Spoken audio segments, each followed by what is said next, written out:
Whether I'm talking to high school kids or business executives, my message is always the same. The only way it gets better for you is when you get better. Better is not something you wish. Better is something you become.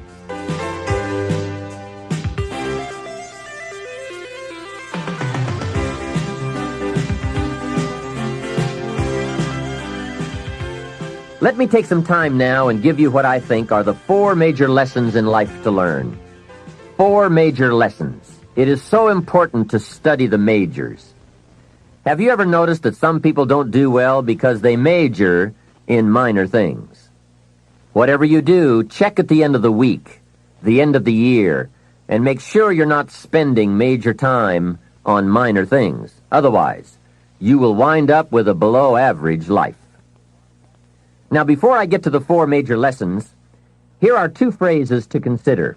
First, life and business are like the changing seasons.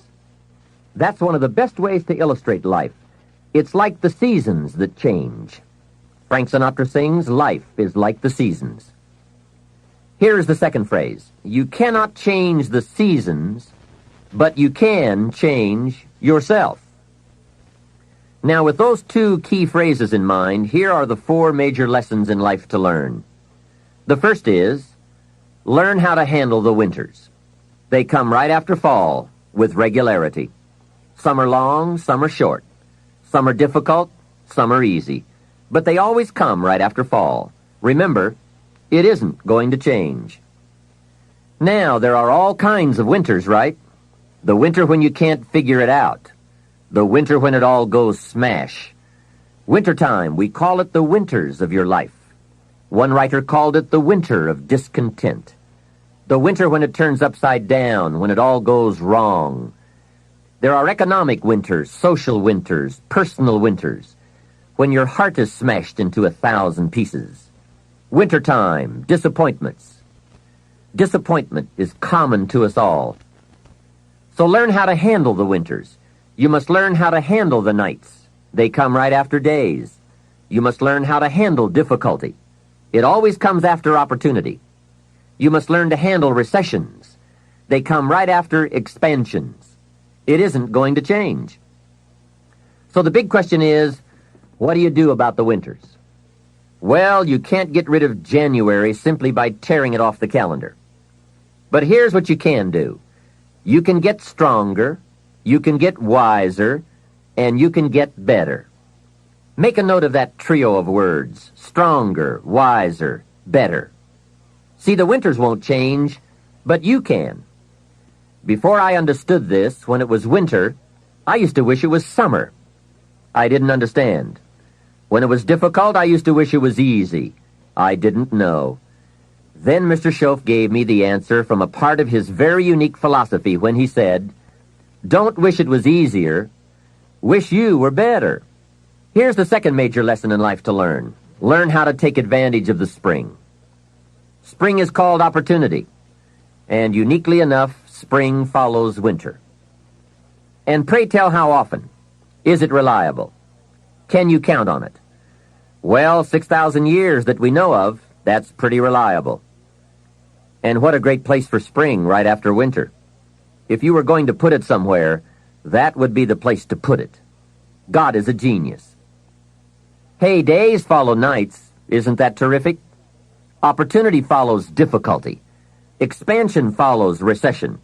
And all with regularity. You can count on it. However, make a special note of the 2 words, take advantage. That is what we must learn to do, take advantage. Just because spring comes is no sign you're going to look good in the fall. You must do something with it.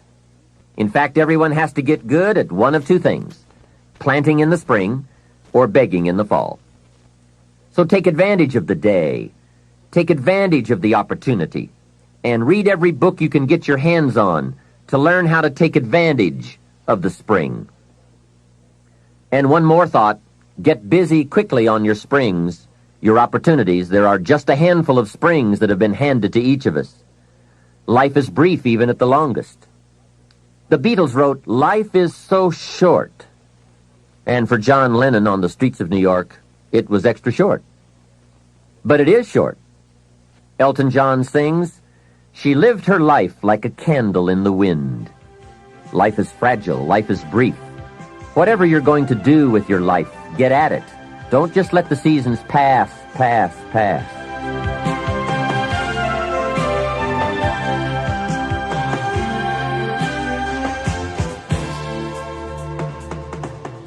The third major lesson in life to learn is learn how to nourish and protect your crops all summer.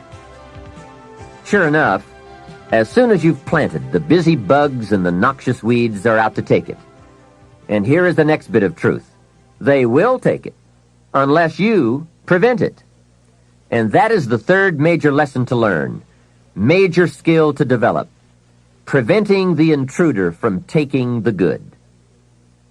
Here are two key phrases to consider under the third major lesson. Number one, all good will be attacked. That's the first phrase.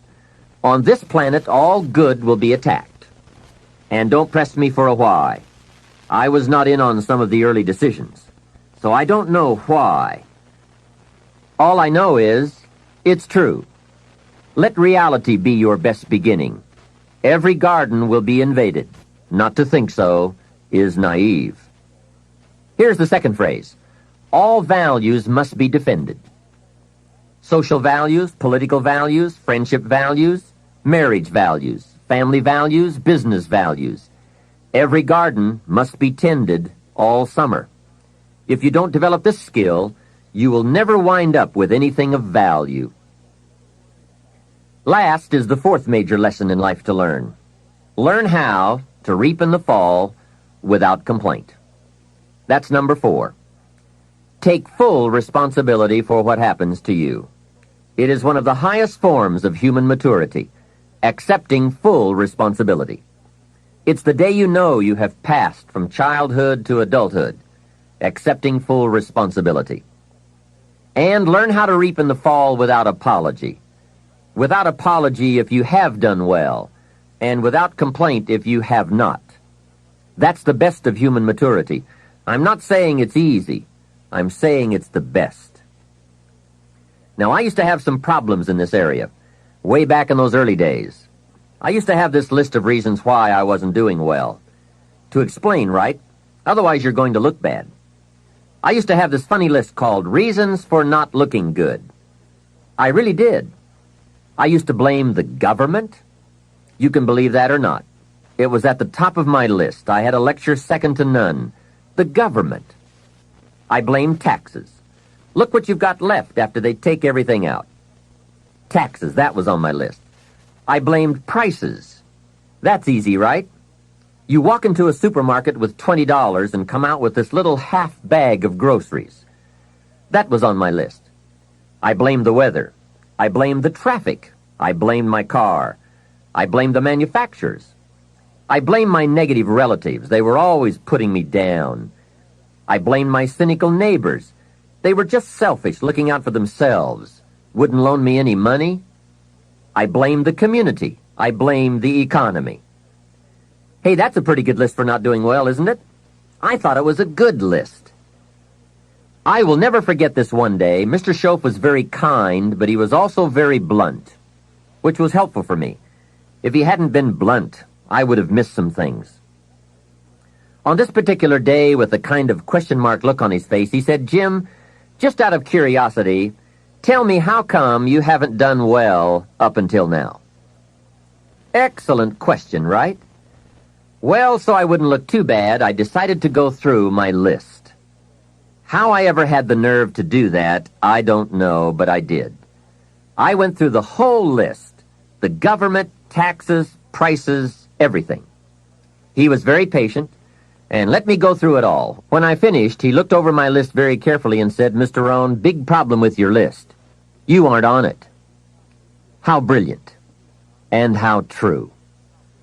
When I went to work for him a few months later, I learned very quickly to tear up my list of reasons for not looking good and threw it away.